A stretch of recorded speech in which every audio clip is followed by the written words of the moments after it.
for a miracle. So we're going to continue with the 12 conditions of a miracle, Miracle Workers Handbook, and it's by Todd Michael. So if you want to look at the book, you can look at the book. I brought the book this week. But just a little background again, was this guy is a medical doctor and an emergency room doctor actually, and studied the Bible, but actually studied the Greek, went back to the Greek, how it was written in Greek, and then translated it because of everything that's missing in the translation. And what he found was, any biblical scholar, they really dwell on the story of the fish and loaves because it was in each gospel, and in Matthew it was twice. So, he looked at that. Why was that so important? And as he looked at that in Greek, he saw that it was a blueprint that Jesus was giving us on miracles. And he broke that down into the 12 conditions of a miracle. So the first condition, the 3 that we went over last week, was emptiness, to go to a desert place. Empty ourselves of our fears, our preconceived ideas, all those things. So that was the first, is emptiness. Second is alignment, being aligned with love. And when we empty, we create a vacuum. And when we create a vacuum, it allows that spirituality, the love, to flood in. And then 3 is asking, and we talked about how to ask, asking with feeling. So, condition 4, as the story of the loaves and fish read, it says, the disciples said, "We have nothing here except 5 loaves of bread and 2 fish." And Jesus said to them, "Bring them here to me." So now think about that. There's 5,000 men plus women and children. So there's probably like 7,000, 8,000 people there. And somebody says, we have 5 loaves and 2 fish. What would most people say? Oh, where are we going to get the rest? That's not enough.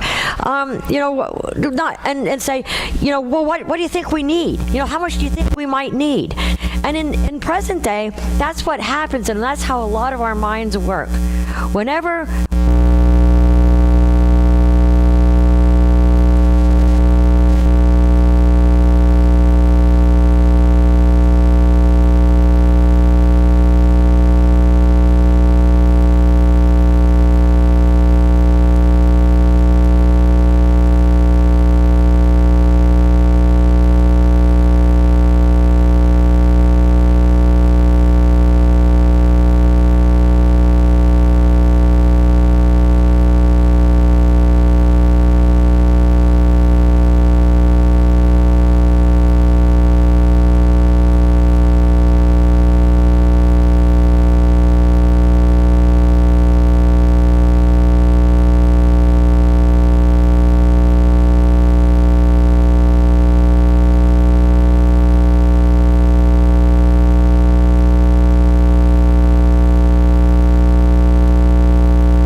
started maximizing what he had instead of looking at what he didn't have.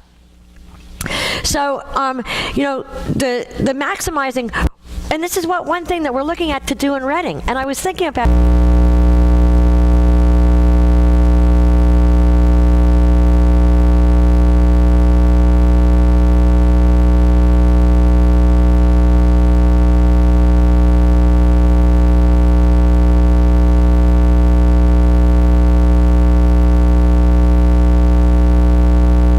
what we don't have, but it's looking at what we have. And how can we do that? Jesus didn't blink an eye when they came and said, we have 5 loaves and 2 fish. And there's 7,000 people there. He didn't blink an eye. Because he knew he had something to start with. He knew he had something to use. He knew he had resources. And, think about our song. There's more than enough. He knew there was more than enough. All he had to do was maximize what he had. So that's number 4. Number 5 is, it says, the account of the story in John. Andrew, one of the disciples, said to Jesus, there's a small boy here who has 5 loaves of bread and 2 fish, and he is offering them to us. Now think about that. This little boy, I'm sure he was hungry. And he's seeing all these people that are hungry too. What's the normal thing? Is not to take what we have, everything that we have, and to give it to Jesus, or to give it to the disciples, or to offer it up, thinking this isn't going to be enough anyway, so I might as well enjoy it. It's not going to be enough for everybody anyways.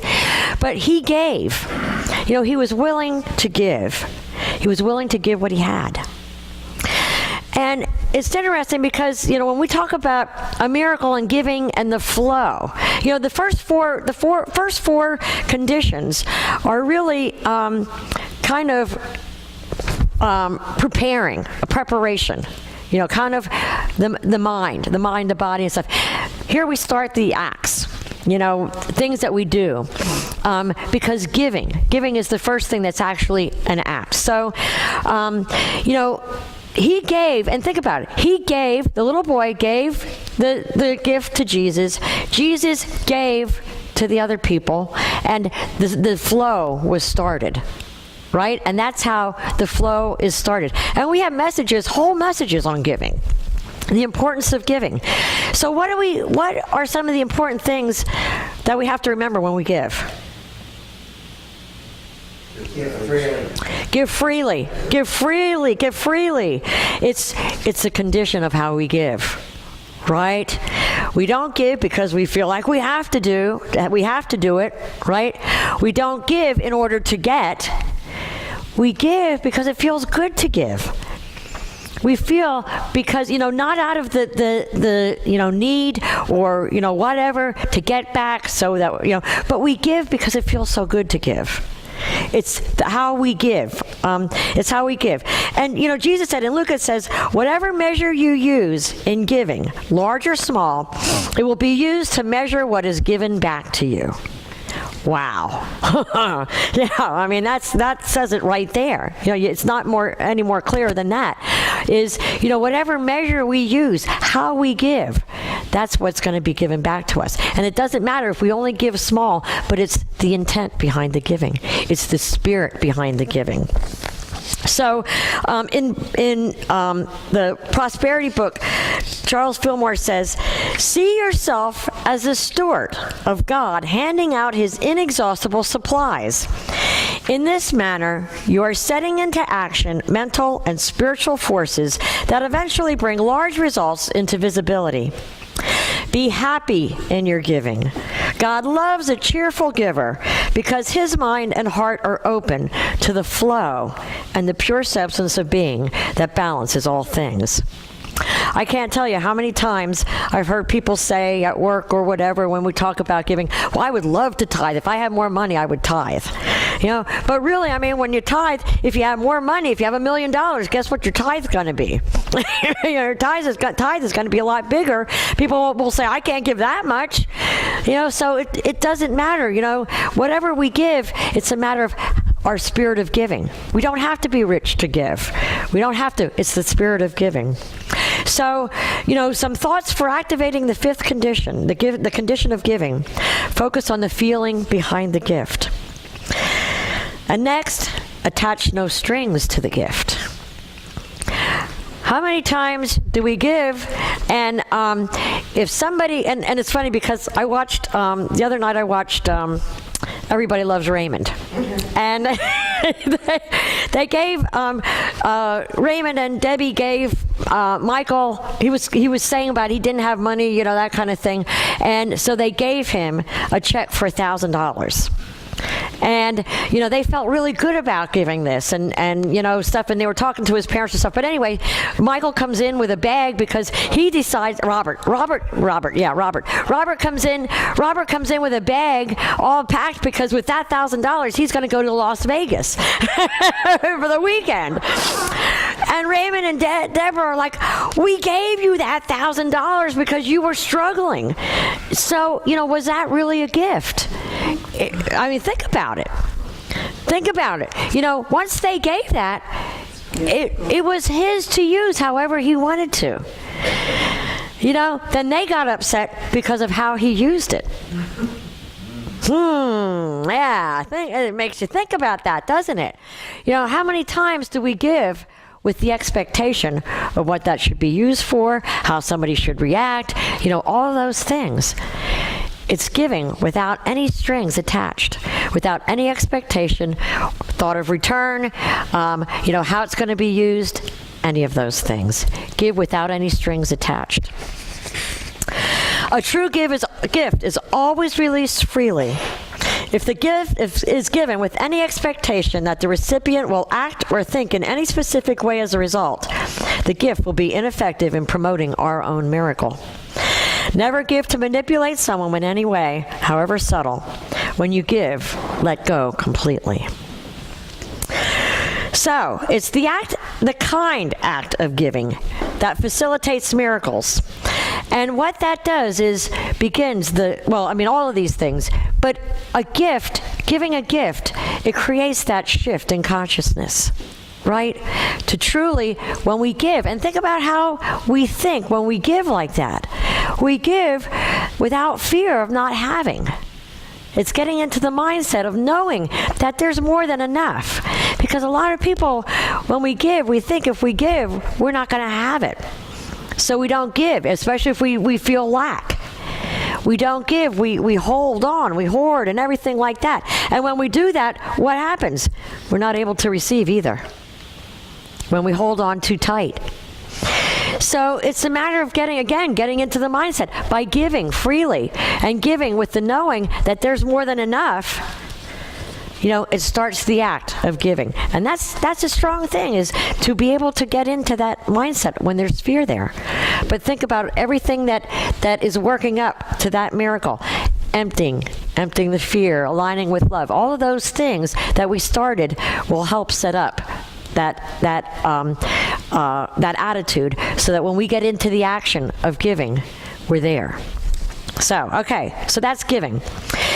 Now, condition 6 is, and Sue will like this one, grounding. Okay, grounding. It said in both occasions when Jesus fed the large number of peoples by expanding small amounts of food into large amounts of food. Oh, when we talk about maximizing, think about, he didn't poof out of nothing, right? He didn't create a miracle out of nothing, even though, substances, whatever. But he maximized what he had. It was already there, so all he did was maximize what he had.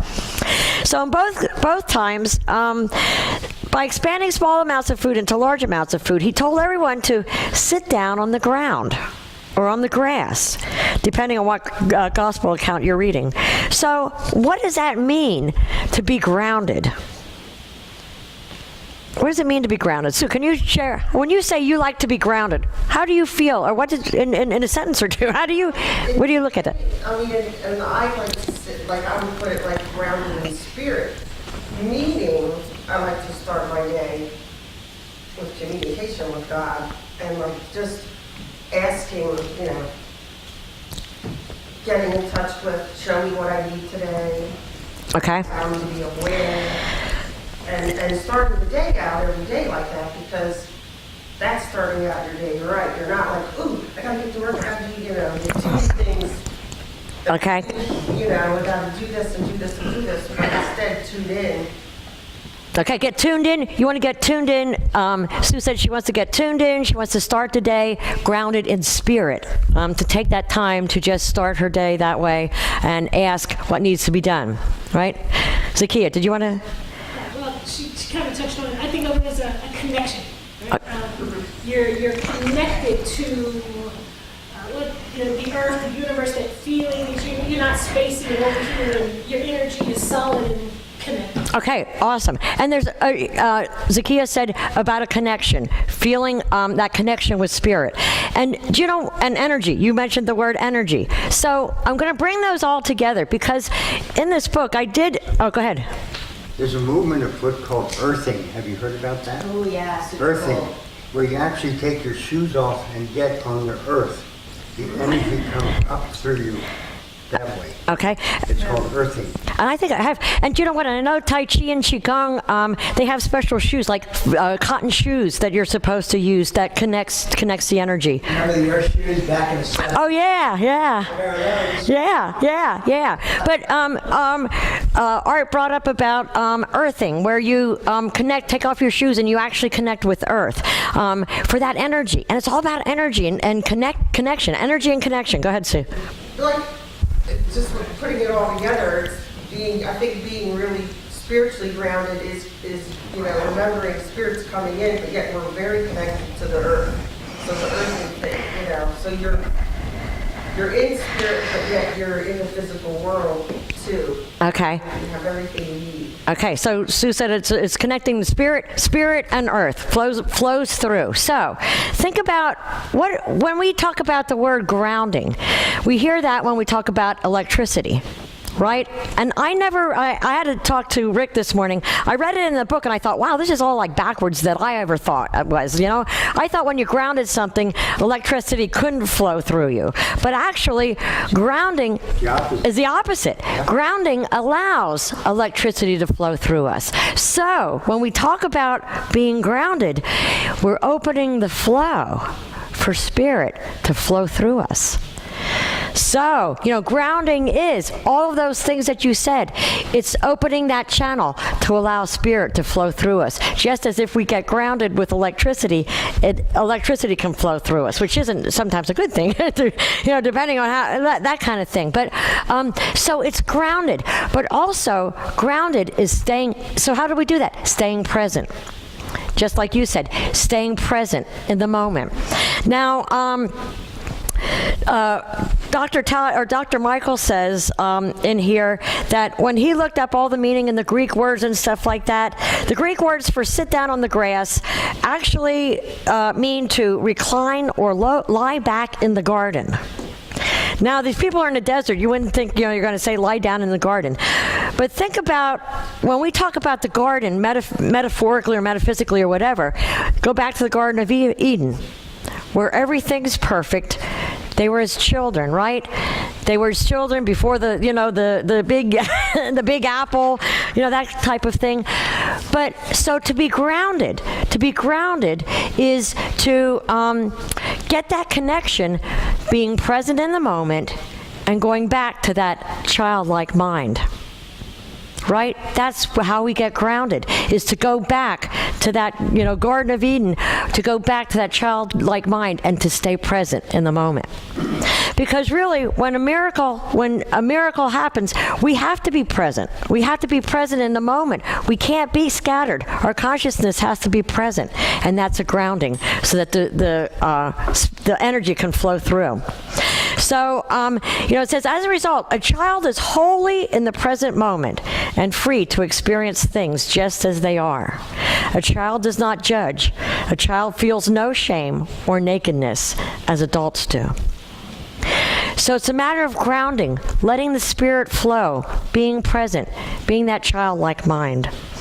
To lie back in the garden is to relax and to return to the natural childlike state of mind. Ernest Holmes in the Science of Mind says, how we long to return how we long for a return of that simple trust in life which children have. In their minds, there's no doubts. They have not been told that they are sinners, that they're destitute of divine guidance and spiritual life. The life of a child is lived in natural goodness. We must return to the way we came, as little children who know that life is good and can be trusted. When we open our consciousness in this way, the doors of perception will open, and you will be able to see the beauty and abundance that exists in all profusion all around us.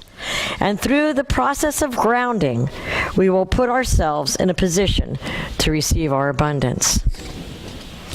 So, by activate grounding, we stay in the presence as much as possible. We keep bringing ourselves back to the present moment. Because when we get back to the present moment, we let go of the fear, we let go of the worry and everything, because we don't have those past files to flip through. We realize that everything is good in this present moment. And when we realize that, that's when we see miracles. So, in addition, the present moment is the only place that we can act. It is the only solid platform from which we can do real things to advance our dreams. We can't act in the past. We can't act in the present, in the future. We can only act in the present moment. As we go through our day, we should return to the present over and over to get grounded, to feel that spirit flowing through. Wake up and prosper. Okay, and then condition 7 is as the story in Matthew went on. He said, and he ordered the people to sit down on the ground, which was condition 6, the grounding. And he took the 5 loaves of bread and the 2 fish, and he looked up to heaven. So, what is looking up to heaven? Looking up to your higher self. Looking up to our... And that miracle he created, by the way, there were nomads in the deserts, and they always carried extra food with them in their pockets. And what Christ did is a greater miracle than just the 5 loaves of bread and 2 fish. He opened the hearts of all mankind to share the good. Yeah, and it's all. The Bible is all, of course, metaphysical or a story written. But that's true. I mean, think about that. Think about and they said Todd Michael. I always get his. Todd Michael said, that this is a blueprint. It's a blueprint to show us how to create our own miracles. And Buddy said, if you missed that what Jesus did in that desert was he opened people's hearts, which was a greater miracle. Which was the greatest miracle of all. It was the greatest miracle of all. So he looked up to the heaven. He looked to where all source comes from, right? Knowing where all source comes from, one place. And the Greek word by looking up to the heaven, or the act of looking up to the heaven, it means to look, but to recover sight. To recover sight, to visualize, to see things differently, right? He took those 5 loaves and 2 fish, and he saw them differently.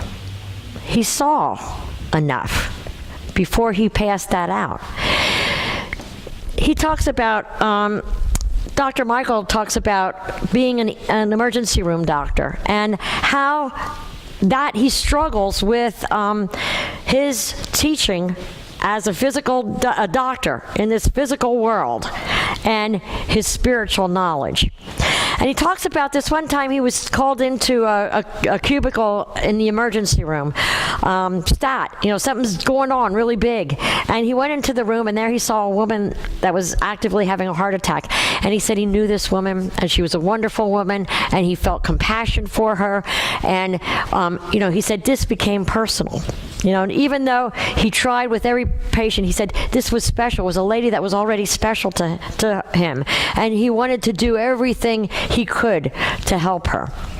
So he said, and it was cool when I read it. I thought, yeah, you do everything what you're supposed to do. Gave her the nitroglycerin, gave her the aspirin, did the IV fluids, started giving her medication to dissolve the clots. And he said, as they were giving the medication, they were looking at the monitor, And they saw her heart go into rhythms that weren't consistent with life. And he knew they were losing her as they were giving this medication and nothing was working. And he said he was getting frustrated, he was getting scared because he could see her dying in front of his eyes and there was nothing he could do. And he said immediately he came back to this, conditions of a miracle, conditions of a miracle. You know, what do I have to do? What am I missing here?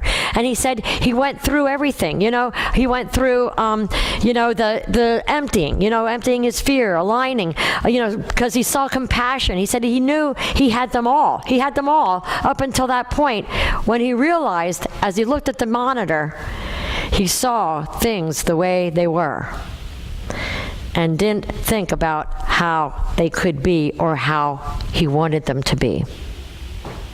And that's huge because it is, and we talk about this all the time, when something's in front of our eyes, how hard that is to see things differently. You know, how hard, and you know, the whole story is again, it's metaphysical, but it's saying, you know, if you are standing in front of a crowd with 5 loaves and 2 fish, you gotta look at things differently and see that there's more than enough. You gotta really look at it and see that there's more than enough. You know, the old, I'll see it, I'll believe it when I see it. No, it's we'll see it when we believe it. When we see that there's enough. So, you know, condition 7 is seeing and seeing or visualization. It says, so looking up to the heaven, more accurately should say, recovering our elevated sight. Recovering our elevated sight, looking from the eyes of God, knowing that there's more than enough. Things aren't as they appear. In the Bible, over and over and over again, don't judge by appearances, you know? Turning away from the condition and focusing our attention on the source. That's a huge one, is turning away from the condition, focusing our attention on the source. Consistently remembering that all resources originate in an from one source. So we reshape our consciousness by seeing that which you already have in condition, and by connecting from the source from which everything you don't have comes. When they talk about Jesus' consciousness, it indicates that he was seeing in his mind's eye that the crowd was already supplied. You know, when he held that up, he saw all those things. He saw the crowd already satisfied. He must have had this mental image. His subsequent actions clearly reflect this, since the next thing he did was begin distributing the food confidently, generously, and without the slightest hesitation. He couldn't have proceeded this way without having a clear picture of the final state. So, you know, this doctor said when he was in the emergency room, instead of looking at this friend of his dying, he needed to look at her as living. And that's when the miracle happened. And he said when he could switch his consciousness from that, that's when she started reacting to the medication. And that's when she started coming around. Because he saw from what he wanted, not from the way things were. So the 7th condition, the state of consciousness of the miracle, was established by restoring the vision, by seeing the successful fulfillment of our desire in the mind's eye as being real and here, real and now.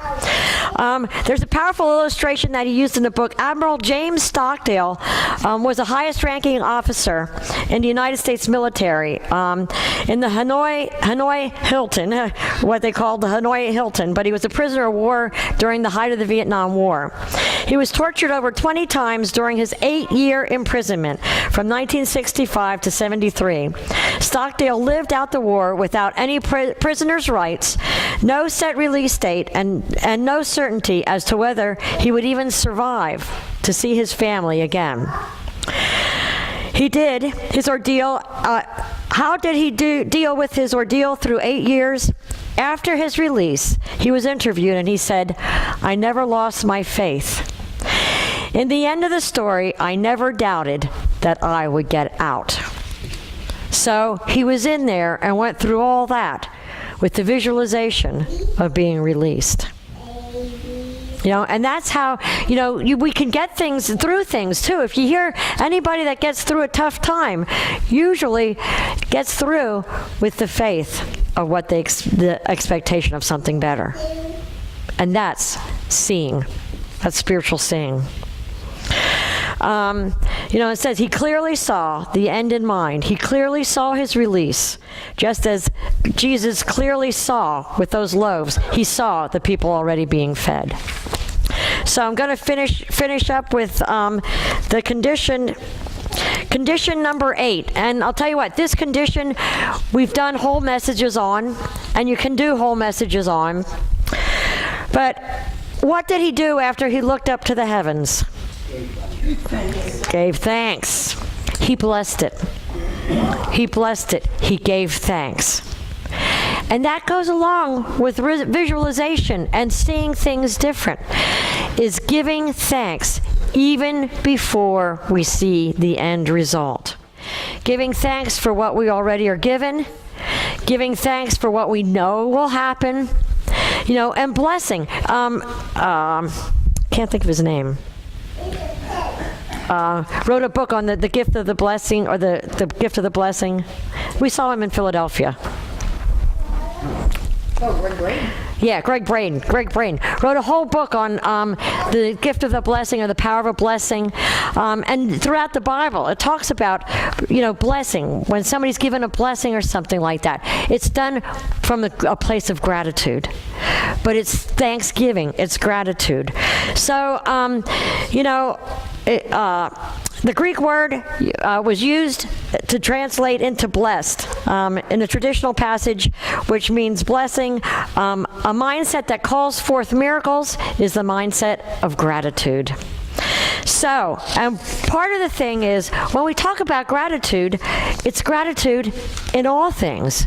It's gratitude even when we're at the bottom of the barrel. And again, we have to visualize seeing things better and giving thanks for that. Giving thanks for everything. Charles Fillmore in Prosperity wrote, "Be thankful for every blessing that you gain. This will keep your heart fresh. For true thanksgiving may be likened to rain falling upon ready soil, refreshing it and increasing its productiveness. When Jesus had only a small supply, he gave thanks for what he had. This increased that little into such an abundance that a multitude was satisfied with food, and much was left over.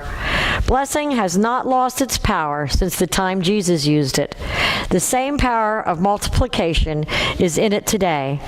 Praise and thanksgiving impart the quickening spiritual power that produces growth and increase in all things." And what Todd Michael writes is, miracle workers are inevitably filled with gratitude. They eat, sleep, and breathe gratitude. Miracle workers experience every event, every moment, in profound appreciation. They find great delight in the simple gifts that life has to offer. Miracle workers give thanks for all experiences in their lives, knowing they will come together for good, even those that don't smell like apple pie baking in the oven. So, take a moment. We're going to go into meditation. And I ask you again to apply these new conditions. You know, we talked about the first 3 conditions, and, you know, add these conditions now to the opportunity, the opportunity that you're in now. And as you add these new conditions, you know, see things differently. Give gratitude. Think about how we can start the flow. You know, what can we give? How can we start the flow? Stay present in the moment and get grounded. And, you know, I'm really excited. I really am excited about this book and applying these principles to everything, you know, to everything. And he said about, just like he said when he was in the emergency room and he realized you know, he was not getting the results that he wanted. He had to bring himself back and say, what am I missing? What condition am I missing for this miracle to happen? And when he changed that condition is when the miracle happened. So, so I ask you to, we'll go into meditation. Does anybody want to have any comments now before? I know we had some during. No? I do have the book if anybody wants to look at the book too at some point before they leave. So, and next week I'll finish up and I will also give a printout of all the 12 conditions. But I wasn't gonna give it ahead of time. No, you know, I got to keep everybody at the edge of their seat. Keep coming back. Keep coming back. So, made more light of this if those of us that were writing down just knew something was coming. Really, I think that writing down. you know what? It does. Writing things down, even, you know, they say about writing visions, writing, you know, intents, writing desires, everything. Writing is very powerful. So yes, I think that it ingrains it too. Yeah. So instead of just giving a handout. So did you want to say something? You said too, with the doctor being in the emergency room, and you said it more than once also, you know, all the knowledge in the world doesn't matter, but as Margie said too, writing it down and practicing it. Yeah. Knowledge doesn't mean crap if you don't practice it, and that's a good thing to remember. Yeah. Yeah, and that's true. And you know what? When I think about these 12 conditions for a miracle, we know them all. We know them.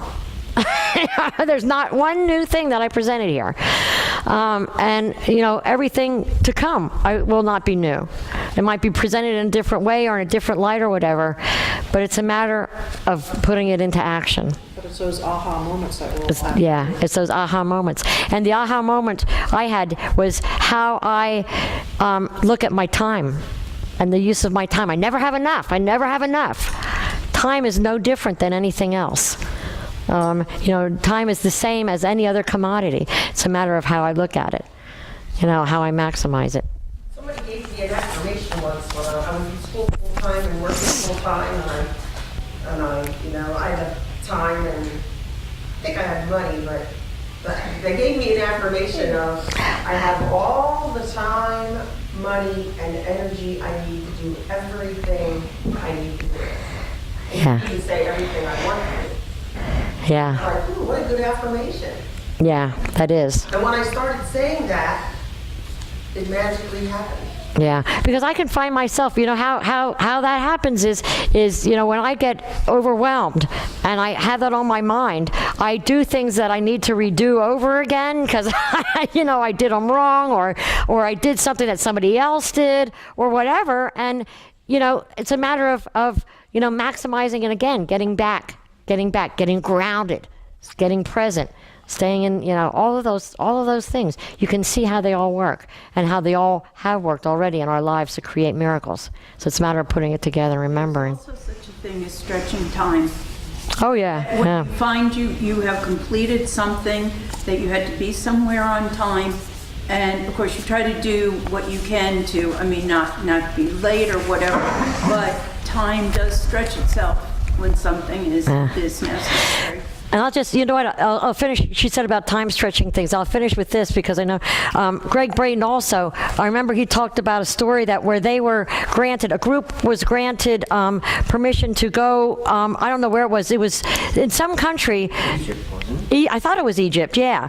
But they had guards with them and they had strict times that they had checkpoints so that this group would be in a bus and they would come to this checkpoint and a guard would, you know, check them out and then they would go and, you know, because they were granted permission to be in a place that a lot of people weren't. So he said it was really heightened spiritual energy in this bus and everybody was excited and everything. And he said they went to this one checkpoint and their guard got out and he's going like this and the guard standing there is going like this and everything. And they realized that what was supposed to take them like 6 hours or something only took them like 3 or 4, you know, like 3 or 4, something, you know, incredible. Like it cut half the time away. And they're like, how could they do this? You know, it can't be done. It can't be done. But it happened because time is You know, it's irrelevant, really. It's a matter of our consciousness. Yeah, it's our perception and our consciousness. So, you know, really, really interesting stuff. Very interesting stuff. So, okay, so I invite you to get comfortable in a state of meditation, getting grounded, getting present in this moment, and feeling your feet against the floor.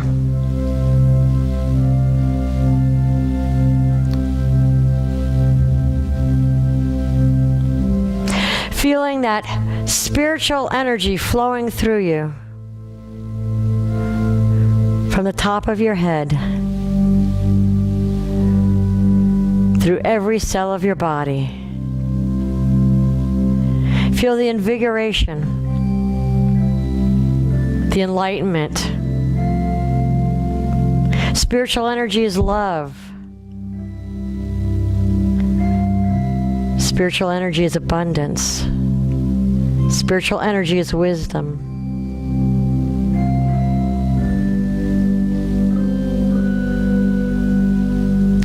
Feel the energy in this room.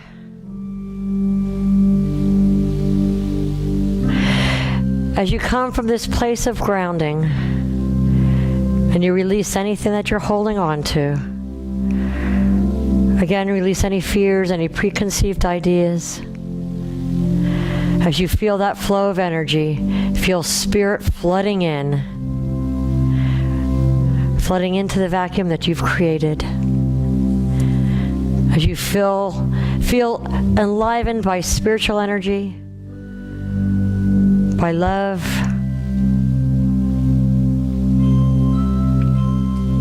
ask. Ask for your desire with all the feeling and the passion that you can muster behind it.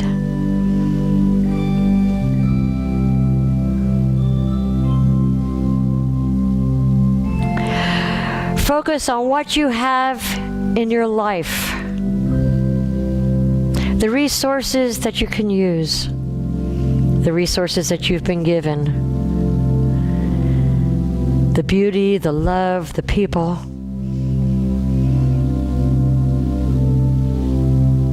Give gratitude for what's already there.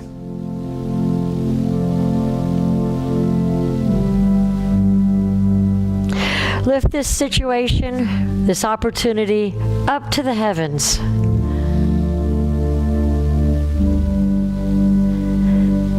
See it from a different perspective. See it already resolved. Send your blessings. Send your gratitude for this new state of being, this new state of seeing. See the desired effect.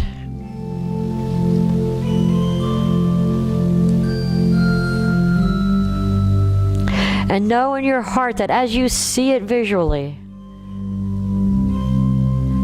you'll see it physically.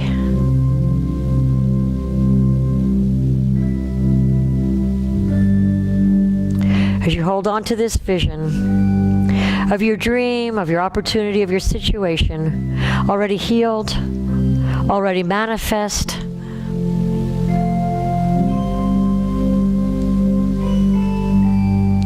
hold a grateful heart